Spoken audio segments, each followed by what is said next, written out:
Hey guys, welcome back to my channel, Trellis and Trails Homestead. I'm Jacqueline. So today we're going to start some seeds. I have my peat pellets here that we're going to start some in. We are still about 11 to 12 weeks out from our last frost date. Our last frost date is anywhere from May 21st to May 31st. That's the average last frost date. Who knows what this year is going to be, but that's the week that I'm really going to be watching the weather closely, keeping up with the forecasts, seeing if we're going to have some warmer temperatures where I can go ahead and put my stuff outside at that point, or if I'll need to wait until kind of after May, the beginning of June to put everything outside. So we're still a little ahead of the game with starting seeds, but in my experience, I prefer to start seeds the end of February or early March because I feel like they just have the most amount of time to grow. I started them in mid-February the first year, and that was a little early. My tomato plants were like massive by the time I could put them outside. So I don't really like for them to be that big, but I like for them to be big enough that for the couple of weeks prior to my last frost date, I can put them outside in the daytime when it's warm out. Just in their cups or whatever they're in, so that they can kind of get used to the wind and the sunshine and all the things. Hardening off the plants, if you've heard that term. That's what I like to do for about 2 to 3 weeks before I put them in the ground. I feel like that just gives them the best chance at thriving once they're outside in the garden beds or in the ground. Their stems have gotten a little stronger, their leaves have gotten a little stronger. They can just tolerate the elements a little bit better once I've hardened them off for a little while. So we're going to go ahead and start some seeds. I'm not going to start everything today, but I am going to start with the things that were 10 to 12 weeks before the last frost date, which was the rosemary. I do have a rosemary plant outside that's in a pot, and I've left it out there all year, all winter. It obviously gets snowed on and everything else freezes, but I'm just going to leave it and see if it comes back this year. Rosemary is a perennial, so usually once you plant it once, you don't have to plant it again. So I'm going to plant some more just in case, but I'm really hopeful that that plant will come back this summer. We'll see what happens with that. And then I'm going to start the onion seeds. I have 2 onions and a shallot that we're going to do. And then all of my peppers. Oh, there's some herbs and flowers in here too. But basically all of my peppers, we're going to go ahead and start today. It might be a tad bit early for the peppers. They are 8 to 10 weeks before the last frost. I think pretty much all of them are 8 to 10 weeks. But if you guys watched my garden planning video a couple videos ago, you'll know that in my experience, at least, it takes a good 2 to 3 weeks for peppers to germinate. So I want to go ahead and start them sooner rather than later so that if something doesn't germinate, I'll have time to reseed it and try to start over and give them enough time to grow before they need to go outside. So we're going to go ahead and start those today. What I'm not going to start today is tomatoes. We're going to give those probably another week or 2 before we start them. 6 to 8 weeks before the last frost. I told you guys we're at 11 to 12 weeks right now. So I don't really want to do that too early. I think I'm going to wait another week and a half or so for those. I think that's pretty much all that we have out. The tomatoes and the tomatillos. I told you guys about the carrots. We're going to sow those directly outdoors. I do have some extra herbs here. Basil, parsley, dill. 3 to 4 weeks before the last frost, you can start those indoors, or you can direct sow them outside. And I'll probably start some indoors just to see. I do have parsley, dill, and some basil and oregano already planted in my garden beds and in a little herb pot that I have. And I don't think that I ripped them up last year. I think that I just cut them. So they're perennials as well. I'll be interested to see if they come back or if I need to replant them. But regardless, I'm just going to have stuff started and have it ready to replant. If I have too many plants, more than what I feel like I can put in the garden, I can always give those away to friends or whatever. I'm sure there's somebody that would definitely take plant starts that are already, halfway grown, I'm sure they would take them very, very gratefully. It's almost like I've already done the hard work for you and started them from seed and grown them, you know, half grown. So I'm sure anyone would take plant starts for free. Let's see. So let's go ahead and get, oh, I do also have the aster and the bee balm that we talked about. I want to go ahead and start these as well and see if I can go ahead and do like a spring sowing. It does say for spring planting, sow 1 month prior to date of the last hard freeze. So I think what I'm going to do is try to start them indoors in my little peat pellets here, and then put them outside, maybe even before the last frost, in my flower garden area and see what they do. They're not going to bloom this year. They typically don't bloom until the second year, I think is what it said. So I don't expect for these to bloom.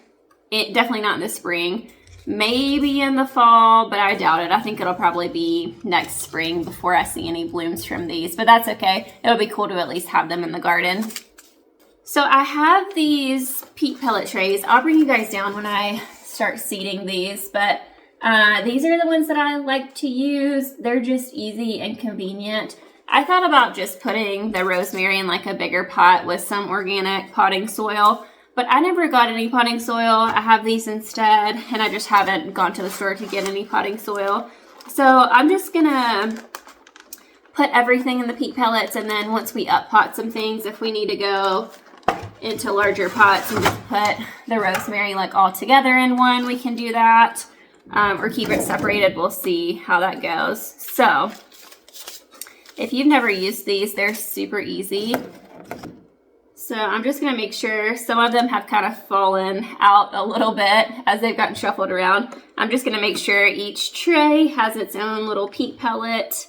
And what we're going to do is add warm water to the tray. The directions say 1 to 1.5 inches of warm water. Drain the excess water when the pellets are 1 to 1.5 inches tall. So we'll add warm water to this entire tray, and these will just kind of rise up and kind of expand.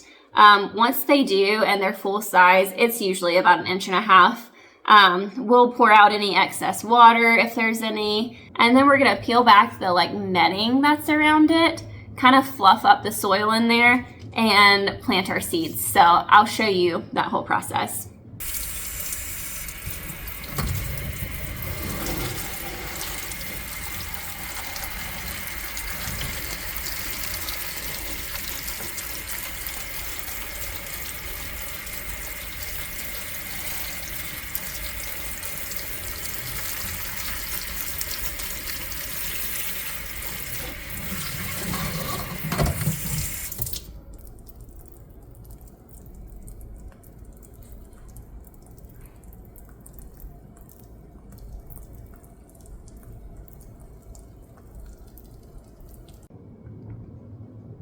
Okay, I have our peat pellets here all watered, expanded. They're pretty large. I'm going to say probably about 1 inch or so. I ended up adding more water because I just wanted to make sure that they were fully moistened and kind of as big as they're going to get. And then after we put our seeds in, we'll give it another quick water too, just a light watering to make sure that everything is moist, covered, and all that good stuff. So I have a kebab stick here. I'm just going to kind of go through and fluff them all up a little bit in the middle where I'm going to put the seeds, just so the soil is kind of loose and workable. Some of the mesh outer layer I like to kind of pull back a little bit too if it's covering the center. They kind of open up with a hole in the middle anyways, so you could put your seed right in, but I just like to make sure that the soil is fluffed up before I plant anything in it. This is making me so happy to do this today. I've been waiting because I was trying to just space everything out appropriately and really try hard this year to stick with the last frost date and the planting times surrounding that, and not start things too early. But I have been getting so antsy. I was so ready for this year's gardening season since last year, basically.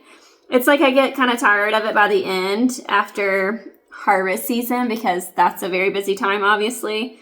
And then by like, you know, September, I'm pretty much done with the garden and needing a break from it.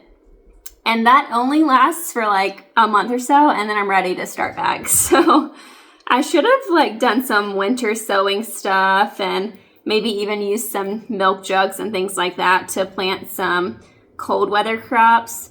Oh, that was the other thing I wanted to do. I wanted to probably try to start some lettuce today too. Even though I've had good success with putting lettuce straight out in the garden, I think I'm going to go ahead and start it in these seed pellets. And then before the last frost even, while it's probably still cool out, I'll put those out in my raised garden bed. And I think I'm going to order like a mesh cover for the garden bed or something to keep the lettuce protected if it does snow. But you know, it just will grow the best while it's cool outside. So I might do that too. But I'm just going to start with my peppers first because I kind of want to put like things together and put them all in the same tray. Just due to like moisture levels, the lights and germination and all of that. I can watch things a little bit better when the light things are together. So I feel like that'll be easy to just put all of my peppers in one. And then the other one will probably do like the onion, the herbs, and maybe even the lettuce. So we're just gonna fluff all of these out.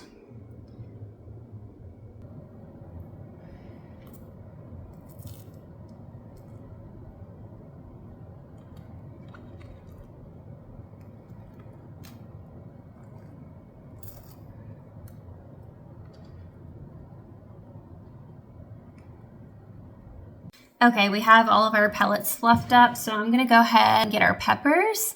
I think I'm gonna do one whole row, which is 6, 12. I think I'm gonna do one whole row for each pepper. The habaneros, I'll probably do 2 rows. I have 12 rows here and 11 pepper seeds, so I'll probably do 2 rows of the habaneros because I really wanna grow more of those or try to grow more of those for my mango habanero hot sauce that I really like to can. So we'll do extra of the habaneros. I also didn't have a lot of success with the habaneros last year. They didn't germinate well, and the ones that didn't do well in the garden bed. So we're going to try that again this year and see if we have better success. I do have a different seed packet than I had last year. This one's from In My Gardener. I think the last one was just from like a home improvement store, so maybe we'll have better success with this one, this habanero Caribbean orange pepper. We'll see. So let's get started putting our seeds in.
All right, guys, so we have our pepper seeds all here and our pellets all labeled. I did add just a very light layer of water to the top just to make sure they were nice and moist. And then now we're just gonna put our cover that it came with on the bottom on it. This creates like a greenhouse effect. It keeps it nice and warm and moist in here. So we're gonna keep these covered until we see sprouts appear, until the seeds start to germinate. And then we'll remove the cover so we don't introduce any like bacteria, mold, anything like that to our seedlings. So I'm just gonna stick this over here on my grow shelf. They don't need lights yet to germinate. Most of the things that I plant don't need light to germinate. So I'm not gonna turn the grow lights on just yet, but once we see the sprouts start appearing, the seedlings start appearing, we'll go ahead and turn the grow lights on at that point to give them a lot of extra light. They're not in direct sunlight over here. It's definitely sunny in this room, but there's no risk of like direct sunlight on them right now, so don't worry about that light. So we'll stick this on a grow shelf. I'm gonna go ahead and do another tray with onions, some herbs, and our aster and bee balm, and maybe a couple lettuce seeds too, and stick that one on the shelf as well. And I think that's all we're gonna do for today.